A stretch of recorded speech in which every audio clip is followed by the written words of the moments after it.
दिग्विजय क्या है ये? और ये क्या है? Very good. दोस्तों देख रहे हैं आप दिग्विजय कितना खुश हो रहा है इन लिलीज को देख के। पिछले हफ्ते बरसात हुई थी इतनी ज़्यादा, नो डाउट वाटर लॉगिंग तो अब समाप्त हो गई है, लेकिन सुंदर फूलों के रूप में हमें ये उपहार प्रकृति ने दिया है रिट्रीटिंग मानसून के समय। जय हिंद साथियों। मानसून जो शब्द है इसको अरेबिक सेलर्स द्वारा यूज किया जाता था जब वो इंडिया में ट्रेड करने के उद्देश्य से आते थे। जो विंड का रिवर्सल होता है उस फिनोमिना को वो मानसून कहते थे, और ये जो मानसून है यानी कि विंड्स का रिवर्सल, ये इंडियन सब कॉन्टिनेंट का एक टिपिकल फिनोमिनन है। तो मानसून जून में शुरू होता है और सितंबर में खत्म होता है। बात करते हैं मानसून के व्हाई एंड हाउ की, यानी कि मानसून का मैकेनिज्म क्या है, ये ऑपरेट कैसे होता है। तो जैसे मैंने आपको अभी बताया कि मानसून की शुरुआत जून में होती है, और ये जून वो महीना है जब इंडियन सब कॉन्टिनेंट बहुत ज्यादा तप रहा होता है गर्मी से। यहाँ पे हाई टेम्परेचर और लो प्रेशर कंडीशंस प्रिवेलेंट होती हैं, जिसके कारण जो विंड्स होती हैं उनका अपवर्ड मूवमेंट होता है। फिर हम बात करते हैं ईस्टर्ली विंड्स की। ये साउथ ईस्टर्ली विंड्स इक्वेटर के पास आने के बाद कोरियोलिस फोर्स के प्रभाव में आके अपना मुंह मोड़ लेती हैं ऐसे।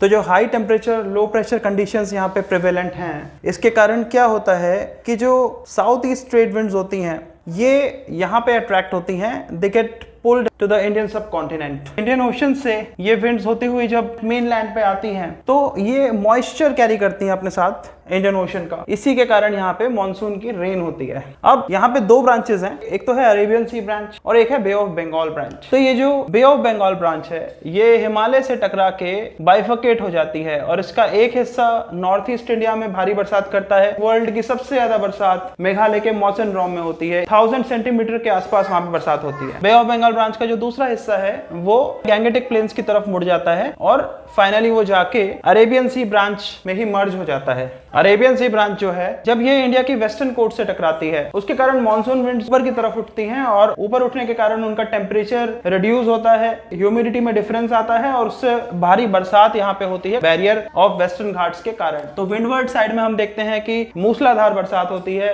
मुंबई डूब जाती है, ऐसी हमें खबरें देखने को मिलती हैं न्यूज़पेपर में। लेकिन वेस्टर्न घाट का जो लीवर्ड साइड है यानी कि उसका ईस्टर्न साइड, वहां पे क्या होता है कि विंड्स जब आगे बढ़ती हैं तो वो नीचे की तरफ झुकती हैं, और उसके कारण फिर से विंड्स गर्म होने लग जाती हैं और रिड्यूस होती है उसकी रिलेटिव ह्यूमिडिटी, और उसके कारण लीवर्ड साइड में बहुत कम बरसात हमें देखने को मिलती है। फिर यही चीज यहाँ देखते हैं, जैसे गुजरात हो गया, फिर यहाँ पे राजस्थान हो गया, तो यहाँ पे अरावली रेंज है। अरेबियन सी ब्रांच जो है ये अरावली रेंज के पैरेलल जाती है, और उसी के कारण यहाँ पे बरसात बहुत कम देखने को हमें मिलती है, क्योंकि जो बैरियर इफेक्ट है जो कि हमें यहाँ पे वेस्टर्न घाट्स में देखने को मिला, जो कि यहाँ पे हिमालय में देखने को मिलता है, वो हमें अरावली हिल्स में नहीं देखने को मिलता। ये तो बात हो गई कि मानसून का मैकेनिज्म क्या है, मानसून विंड्स ऑपरेट कैसे करती हैं। अब इसमें हमें काफी वेरिएशन भी देखने को मिलती है। ये मानसून रेंज जब कोलकाता में होती है तो 120 सेंटीमीटर के आसपास एवरेज हम देखते हैं। जब ये बिहार में पहुंचती हैं तो वो थोड़ा कम हो जाती है, 100 to 110 सेंटीमीटर हमें देखने को मिलती है। और उसके बाद जब ये यूपी में पहुंचती है तो ये 100 सेंटीमीटर के आसपास हो जाती है। फिर उसके बाद पंजाब, नॉर्थ वेस्ट प्लेन्स जब वहां पे पहुंचती है तो वो और कम हो जाती है, वो अप टू 100 सेंटीमीटर हमें देखने को मिलती है। और यहाँ की हमने बात कर ली कि राजस्थान में अरावली हिल्स होने के कारण ये जो रेगिस्तान वाला इलाका है यहाँ पे बहुत कम रेन हमें देखने को मिलती है। लेकिन हाँ, ऐसा भी नहीं है कि राजस्थान में बरसात नहीं होती है। राजस्थान में जो बरसात नहीं होती है वो उसके वेस्टर्न पार्ट, अरावली रेंज के वेस्ट की तरफ है। लेकिन अगर हम ईस्ट की तरफ देखें तो वहां पे हमें बहुत अच्छी बरसात देखने को मिलती है, लगभग जैसी दिल्ली, हरियाणा, उसी की तरह हमें अरावली रेंज के ईस्टर्न साइड में, जयपुर हो गया, ईस्टर्न राजस्थान जो है इलाके, वहां पे हमें देखने को मिलती है। इवन झालावाड़ में बहुत ज्यादा इतनी बरसात हमें देखने को मिलती है कि झालावाड़ को तो राजस्थान का नागपुर कहा जाता है, जो साउथ ईस्ट राजस्थान में है, मध्य प्रदेश बॉर्डर पे। तो ये तो बात हो गई मानसून के मैकेनिज्म की। अब हम कुछ ऐसे फैक्टर्स की बात करते हैं जो मानसून पे इफेक्ट डालते हैं। तो यहाँ पे भी चाइना फैक्टर आता है जो अपना रोल प्ले करता है इंडियन मानसून में। तो क्या है वो चाइना फैक्टर, आइए समझते हैं। ये तिब्बतन प्लेटू है जिसके ऊपर चाइना ने कब्जा कर रखा है। अगर आप इसके बारे में और जानना चाहते हैं तो इंडिया चाइना रिलेशंस के ऊपर जो मेरी वीडियो है उसको देखिएगा। ये जो तिब्बतन प्लेटू है ये इतना बड़ा लैंड मास है, ये गर्मियों में इतना ज्यादा हीट अप हो जाता है जिसके कारण जो एक ट्रोपोस्फेयर में जेट स्ट्रीम्स का फिनोमिना है वो अफेक्ट होता है।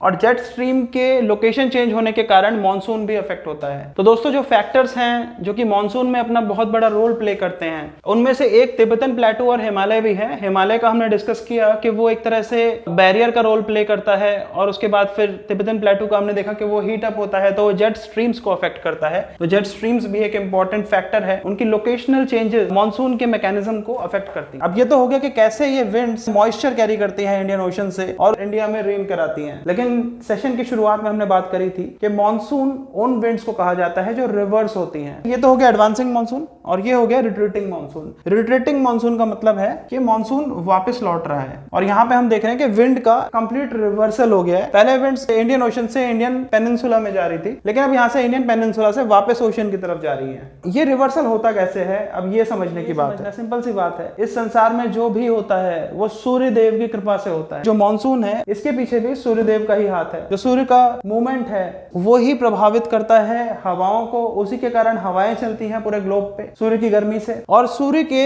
मूवमेंट से ही मॉनसून विंड्स का मोशन तय होता है। हमें ये तो पता है कि अर्थ सन के अराउंड रिवॉल्व करती है और वो 23.5 डिग्री के एंगल पे टिल्टेड है, तो इसी के कारण हमें अलग अलग सीजन्स देखने को मिलते हैं। अर्थ के रोटेशन रेवोल्यूशन के कारण दिन और रात देखने को मिलते हैं, और अलग अलग ऋतुएं हमें देखने को मिलती हैं। जो ये मूवमेंट है अर्थ का अराउंड द सन, उसके कारण क्या होता है कि कभी तो सन आ जाता है 23.5 डिग्री नॉर्थ पे, कभी वो आ जाता है 23.5 डिग्री साउथ पे, और कभी उसकी पोजीशन होती है इक्वेटर पे। तो ऐसी 4 पोजीशंस हम मानते हैं जो कि मार्च, जून, सितंबर और दिसंबर, ये हमें 21 से 23 तारीख के बीच में देखने को मिलती है इन महीनों के। स्प्रिंग इक्विनॉक्स और वर्नल इक्विनॉक्स, ये वो समय है जब सन और अर्थ की रिलेटिव पोजीशन ऐसी होती है कि सन की डायरेक्ट रेज इक्वेटर पे पड़ती है। सन की direct rays maximum insolation 23.5 degree पे पड़ती है ट्रॉपिक ऑफ कैंसर पे, और विंटर सोल्स्टिस के दौरान जो सन की मैक्सिमम इंसोलेशन है वो 23.5 डिग्री साउथ यानी कि सदर्न हेमिस्फीयर में मैक्सिमम इंसोलेशन हमें मिलती है देखने को, तो उसे विंटर सोल्स्टिस कहते हैं, क्योंकि यहाँ पे विंटर होता है और यहाँ पे समर हो रखा होता है उस वक्त। तो ये सन का जो मूवमेंट है इक्वेटर से 23.5 डिग्री नॉर्थ की तरफ, और फिर उसके बाद वापस इक्वेटर पे, फिर उसके बाद इक्वेटर से 23.5 साउथ की तरफ, और फिर साउथ से वापस इक्वेटर की तरफ, ये जो मूवमेंट है सन की डायरेक्ट रेज का, यही इफेक्ट करता है क्लाइमेट को, और इसी से पूरा ग्लोबल विंड पैटर्न डिसाइड होता है। और इसी के कारण हम देखते हैं जैसे जैसे सन ऊपर जाता है तो ये विंड इक्वेटर से ऊपर की तरफ जाती हैं, तो हमें एडवांसिंग मॉनसून देखने को मिलता है, ऑनसेट ऑफ मॉनसून देखने को मिलता है, और जब सन नीचे आना शुरू हो जाता है तो हमें रिट्रीटिंग मॉनसून देखने को मिलता है। तो यही है मॉनसून की रेन का कारण। तो बस सन का जो ये मूवमेंट है 0 डिग्री से 23.5 डिग्री नॉर्थ, फिर वापस इक्वेटर, और फिर से 23.5 डिग्री साउथ, इसी के कारण जो ग्लोबल विंड पैटर्न है वो भी ऊपर नीचे शिफ्ट होता है, और उसी के कारण हमें देखने को मिलता है ये reversal of winds, reversal of monsoon. अब यहाँ पे एक चीज और नोट करने की है, यहाँ पे जब हम देखते हैं कि 1 जून के दौरान केरल से मॉनसून शुरू होता है, और यहाँ पे सितंबर के एंड में जब रिट्रीटिंग मॉनसून जा रहा होता है, उस दौरान तमिलनाडु में बरसात देखने को मिलती है। तो तमिलनाडु के साथ एक पेक्यूलियर सिचुएशन है, एडवांसिंग मॉनसून और रिट्रीटिंग मॉनसून, दोनों ही के कारण तमिलनाडु को पर्याप्त मात्रा में बरसात देखने को मिलती है। कभी कभार हमें तमिलनाडु में फ्लड्स भी देखने को मिलते हैं इसके कारण। तो दोस्तों कुछ ग्लोबल मैकेनिज्म्स को देखते हैं। वेदर साइंटिस्ट और क्लाइमेटोलॉजिस्ट्स ने काफी ऑब्जर्वेशन के बाद जिन मॉडल्स को डिजाइन किया है, आपने नाम सुना होगा एल नीनो मैकेनिज्म का। देखिए ये है हमारा पैसिफिक ओशन, यहाँ पे साउथ अमेरिका मान लेते, और ये हो गया इंडिया। तो एल नीनो क्या होता है, पैसिफिक ओशन की ईस्टर्न कोस्ट में अनयूजुअल वार्मिंग देखने को मिलती है हमें ओशियनिक वाटर में, पेरू कोस्ट के अलावा, और जब भी ऐसा होता है तो उसके कारण हाई टेम्परेचर और लो प्रेशर कंडीशंस यहाँ पे जनरेट होती हैं, और जब भी ये होगा तो इंडियन मॉनसून नेगेटिवली इंपैक्ट होगा, वीकन हो जाएगा उसके कारण। इसी का अपोजिट होता है लानीना। लानीना में क्या होगा कि यहाँ का वाटर है वो बहुत ज्यादा कूल हो जाएगा, और जब ये कूल होगा तो यहाँ पे लो टेम्परेचर और हाई प्रेशर हमें देखने को मिलेगा, और जब हाई प्रेशर होगा तो उसके कारण यहाँ पे जो ओशियनिक वाटर का फ्लो है वो यहाँ पे बढ़ जाएगा और बहुत तेजी से यहाँ पे आएगा, और उसके कारण हमें एक बहुत अच्छा मॉनसून इंडिया में देखने को मिलेगा। और जब एल नीनो का फिनोमिनन होता है तो हमें यहाँ पे चिली पे, पेरुवियन कोस्ट पे बहुत ज्यादा हैवी रेन देखने को मिलती है। बीच में जो ऑस्ट्रेलिया का डार्विन है, न्यू गिनी है, इंडोनेशिया है, यहाँ पे ड्रॉट देखने को मिलते हैं हमें। तो एल नीनो की तरह ही एक और इसी से रिलेटेड फिनोमिनन है एल नीनो सदर्न ऑसिलेशन। इसमें क्या होता है कि ये हो गया ताहिती और ये हो गया ऑस्ट्रेलिया का डार्विन। यहाँ पे एक ऑसिलेटिंग रिलेशन है प्रेशर सिचुएशन का। जब यहाँ पे हाई प्रेशर होगा तो यहाँ पे लो प्रेशर होगा। It is just an oscillation of pressure condition. उसके कारण ऑस्ट्रेलिया में अच्छी बरसात देखने को मिलेगी और इंडिया में भी अच्छा मानसून देखने को मिलेगा। लेकिन जब ताहिती में लो प्रेशर देखा जाता है तो डार्विन में high pressure pressure conditions prevail करेंगी और उसके कारण यहाँ पे बरसात में बहुत कमी देखने को मिलती है और वैसा ही इंडियन मानसून पे नेगेटिव इंपैक्ट देखने को मिलता है। ऐसा ही एक और ग्लोबल मैकेनिज्म है मैडन जूलियन ऑसिलेशंस, जिसे कि मैडन और जूलियन ने डिस्कवर किया था। ये भी ऑसिलेशंस हैं जिसमें कि प्रेशर मैकेनिज्म, क्लाउड्स, रेनफॉल, इसमें हमें मूवमेंट देखने को मिलता है और ये भी इंडियन मानसून को इंपैक्ट करते हैं काफी हद तक। और आखिरी मैकेनिज्म जो हम डिस्कस करने वाले हैं जो मानसून को काफी हद तक प्रभावित करता है वो है इंडियन ओशन डाइपोल मैकेनिज्म।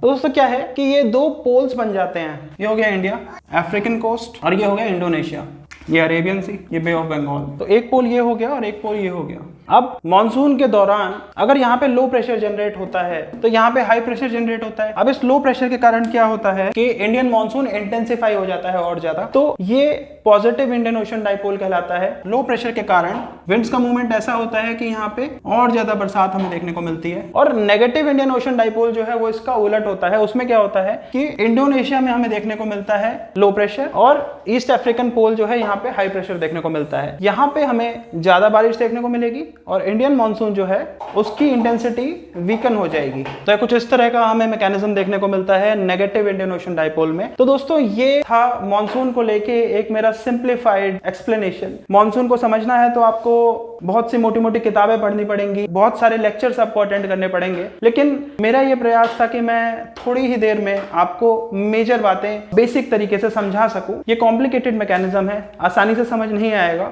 इसको समझने के लिए आपको बुक्स को भी रेफर करना पड़ेगा, लेकिन जैसे भी मैंने समझाने की कोशिश करी है मैं उम्मीद करता हूं कि ये आपके लिए सिंप्लीफाई हुआ होगा और इसको बेहतर तरीके से समझने के लिए आपको बुक्स को भी रेफर करना पड़ेगा। और इसके लिए मैं विशेष रूप से अपने मित्र जो कि पटना हाई कोर्ट में प्रैक्टिस करते हैं उनको धन्यवाद देना चाहता हूं। उन्होंने ही इसके लिए मेरे को मेजर इनपुट्स दिए हैं, क्योंकि वैसे भी हमारा चैनल जो है वो तो जीएस पेपर 2 यानी कि international relations, Indian governance and polity, social justice, constitution, in topics को उठाता है। लेकिन शिशिर जी ने मुझसे कहा कि मैं एक मॉनसून के ऊपर भी वीडियो बनाऊं और उन्होंने इसके लिए मुझे वैल्यूएबल इनपुट्स भी दिए। उसके लिए उनको थैंक्स। और इसी के साथ आपसे भी मेरी गुजारिश है, कोई ऐसा टॉपिक है आपके पास जो कि आप चाहते हैं कि मैं उसको यहाँ पे प्रेजेंट करूं, मुझसे वो आइडियाज शेयर कर सकते हैं। ईमेल एड्रेस नीचे दिया हुआ है, कमेंट बॉक्स में आप बता सकते हैं कि ऐसे कौन से टॉपिक्स हैं जिन पे आप चाहेंगे कि मैं वीडियो बनाऊं। धन्यवाद।